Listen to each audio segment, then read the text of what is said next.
Dobrodošli, dragi moji, na kanal Aurorine kuhinje.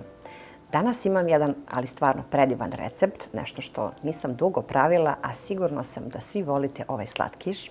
Zamesiti ću jedno predivno testo, ma bit ćete stvarno oduševljeni. Zato ostanite sa mnom u nastavku videa i pogledajte. Pripremila sam 200 ml mlakog mleka. Stavit ćemo kvasac. Ovdje ima 8 grama suvog, a vi možete oko 25 grama svežeg. Pripremila sam 2 kašike šećera, to nam treba za testo, a uzet ću jednu kašičicu zbog kvasca. Dodat ću malo brašna, da se aktivira kvasac, čekamo 5 minuta. U nadošli kvasac dodat ću jedno jaje, ostatak šećera, jednu kesicu vaniljinog šećera, 14 grama, 4 pune kašike ulja.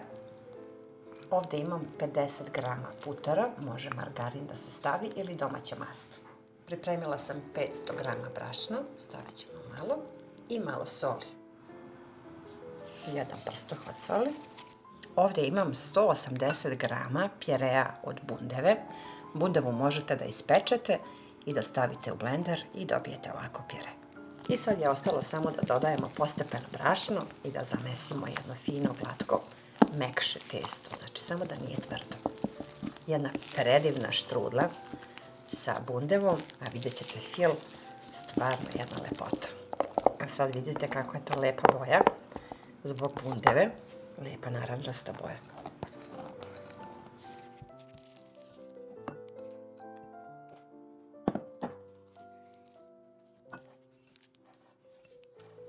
Stavit ću malo brašna preko stola, pa ćemo da zamesimo, dodamo brašno postepeno, još uvijek je mekano.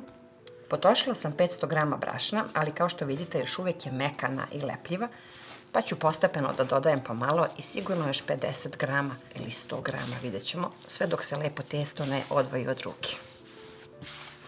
Evo, sad kad se više ne lepi za ruke, ali dalje je jako mekano testo, stavit ću u vanglicu i čekamo da jednom naraste.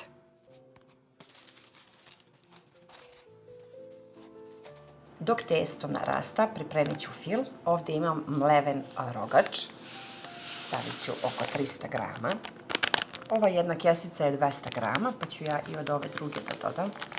Tako da bude oko 300-350, mada mogu da stavim sve što više fila, to bolje. Stavit ću sve, znači ukupno ima ovdje 400 grama, pa sad zavisi da li volite više fila ili ne. Ovdje dodajem 5 punih kašika džema od kajsije ili neki drugi džem po želji. Dodat ću 3 kašike šećera.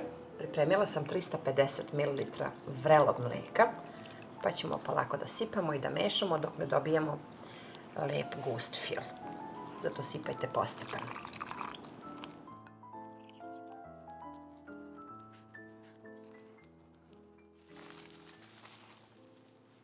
Evo, testo je stiglo. Sad ću da podelim na 3 jednaka dela, da imamo za 3 manje štrudle. Testo je poput pene.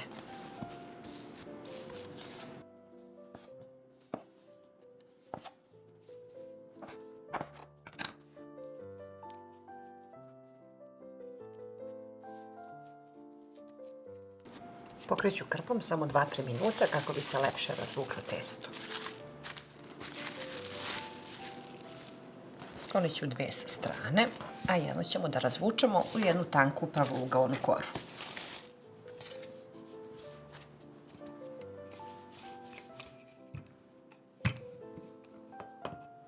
Evo, skroz tanko. Evo koja je to debljina. Što tanje, to bolje.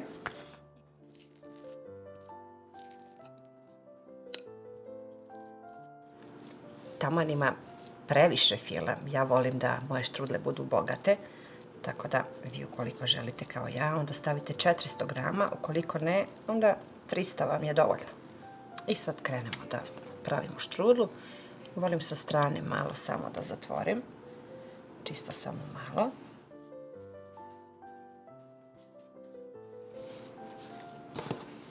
Evo kako ona treba tanka da nam bude. I tako ćemo sada ponovimo i sa ove ostale 2 loptice. Pripremila sam pleh i lepo ih složimo. Pravit ćemo malo razmak između štrudli. Tačno će lepo 3 da stanu. Prelepo testo i predivne boje. Evo je i treća štrudla.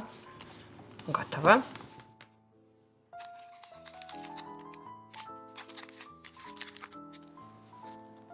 Deset minuta je stojala ovako ispod folije i krpe.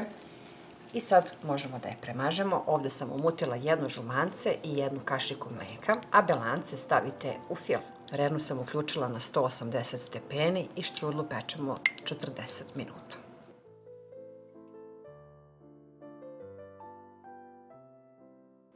Čim dobije zlatno žutu boju, posle 15 minuta pečenja stavite foliju ili papir i onda nastavite pečenje i ukupno sam je pekla 40 minuta. Da se malo prohladi, a onda ćemo da isečemo. Sad možete da vidite i kako je ova štrudla mekana, kao duša. Prohladila se, jeste vruća, ali ja moram da vam pokažem kako izgleda. Malo prah šećera stavimo preko.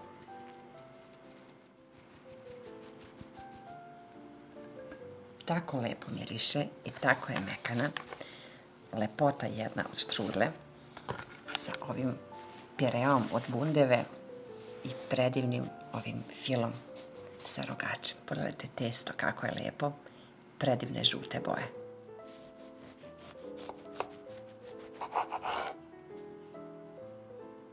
Sad možete i da vidite koliko je ona lepa, prepuna fila, predivnog ukusa za ljubitelje rogača. Sigurna sam da svi volite kao i mi.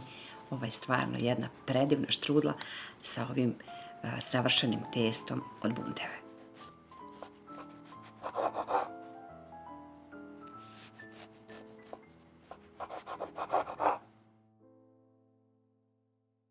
Možda i nešto novo za vas što se tiče ovog testa. Morate da probate i da mi pišete obavezno utiske kako vam se sviđa. Bundeva se skoro i ne osjeti ovdje, ali daje tu slatkoću, tu aromu i sad možete naravno da punite po želji, stavite mak ili orahe, ali pošto smo to već pravili, ovog puta sa rogačem. Obavezno probajte, pišite me u komentarima. To bi bilo za danas, pa se vidimo uskoro sa nekim novim receptom iz moje kuhinje.